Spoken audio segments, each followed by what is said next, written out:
தென்னாடுடைய சிவனே போற்றி, எந்நாட்டவருக்கும் இறைவா போற்றி. சிவபெருமான் 1008 விதமான தாண்டவங்கள் புரிந்த அற்புதமான திருத்தலம் இது. ஆதி சிதம்பரம் என்று அழைக்கப்படுகின்ற உன்னதமான திருத்தலம். சக்தி பீடங்களிலே சிறப்பாக விளங்கக்கூடிய திருத்தலம். நவ கோள்களில் சூரியன், சந்திரன், புதன் வழிபட்ட திருத்தலம். படிப்பில் மனம் ஈடுபடாத மாணவ மாணவிகள் இந்த தலத்தில் உள்ள புதனை தரிசனம் செய்வது சிறப்பு. குறிப்பாக 10ஆம் வகுப்பு 12ஆம் வகுப்பு மாணவர்கள் இந்த தலத்திலே வந்து புதன் பகவானை வழிபட்டால் மிகச்சிறப்பான மதிப்பெண் பெறுவது நிச்சயம். திருவெண்காட்டில் உள்ள அருள்மிகு ஸ்ரீ பிரம்ம வித்யாம்பிகை உடனுரை ஸ்ரீ சுவேதாரண்யேஸ்வரர் திருக்கோயில் மிக அற்புதமான ஒரு தலமாக திகழ்ந்து கொண்டிருக்கிறது. எல்லாம் வல்ல சிவபெருமான் ஆனந்த தாண்டவத்தின் போது முக்கண்களில் சிந்திய நீர்த்துளிகளே அக்னி தீர்த்தம், சூரிய தீர்த்தம், சந்திர தீர்த்தமாக இந்த தலத்திலே அமைந்திருக்கிறது. இந்த 3 தீர்த்தங்களிலும் வளர்பிறை புதன் கிழமைகளில் புதன் ஹோரையில் தலைக்கு பச்சை பயிறு வைத்து முழுகி புதனை தரிசனம் செய்தால் வித்யாக்காரனான புதன் அருள் கிடைக்கும். அறிவு குறைபாடும் கல்வியில் மந்தமும் நரம்பு தளர்ச்சியும் மாற்றத்தை தரக்கூடிய ஒரு உன்னதமான திருத்தலம். அந்த திருத்தலத்திலே சந்திர தீர்த்தம் அருகில் ஆலமர விருட்சத்தின் அடியிலே ருத்ரபாதம் இருக்கிறது.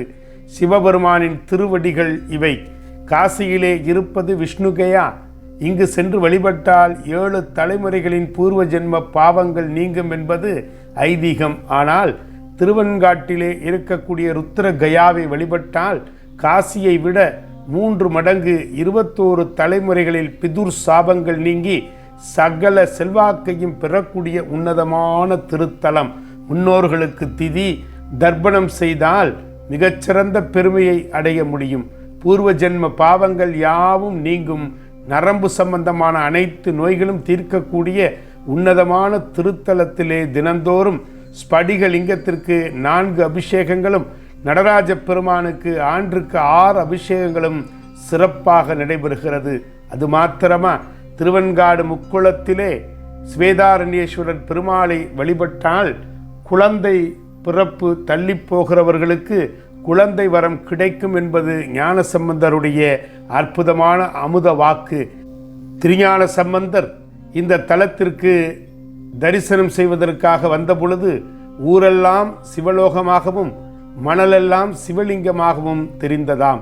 இந்த தலத்திலே கால் பதிக்க அஞ்சி அம்மா என அழைக்க அம்பிகை நேரில் சென்று ஆளுடைய பிள்ளையை இடுப்பில் சுமந்து வந்தாள் என்பது சிறப்பான செய்தி. எனவே பிள்ளை இடுக்கி அம்மன் என்கிற பெயரிலே சிலையாகவும் அமைந்திருக்கிறார். அற்புதமான திருத்தலங்கள் திருவையாறு, மயிலாடுதுறை, திருவிடைமருதூர், சாய்க்காடு, ஸ்ரீவாஞ்சியம் இதோடு சேர்த்து இந்த திருவெண்காடு திருத்தலத்தையும் 6 தலங்களாக வகுத்து வடகாசிக்கு சமமாக சொல்லப்படுகின்ற இந்த தலத்திற்கு ஒரு முறை சென்று வாருங்கள். வாழ்வில் ஏற்படுகின்ற அதிசயங்களை நீங்கள் காண முடியும். ஒரு முறையாவது வாழ்க்கையிலே இந்த திருவெண்காட்டிற்குள்ளே இருக்கக்கூடிய அருள்மிகு ஸ்ரீ பிரம்ம வித்யாம்பிகை உடனுரை ஸ்வேதாரண்யேஸ்வரர் திருக்கோயிலை வணங்குவோம். இங்கே இருக்கிற அற்புதமான புதனையும் வணங்கி வாழ்வாங்கு வாழ உங்களை அற்புதமாக வழிகாட்டுகின்றோம். தென்னாடுடைய சிவனே போற்றி, எந்நாட்டவருக்கும் இறைவா போற்றி.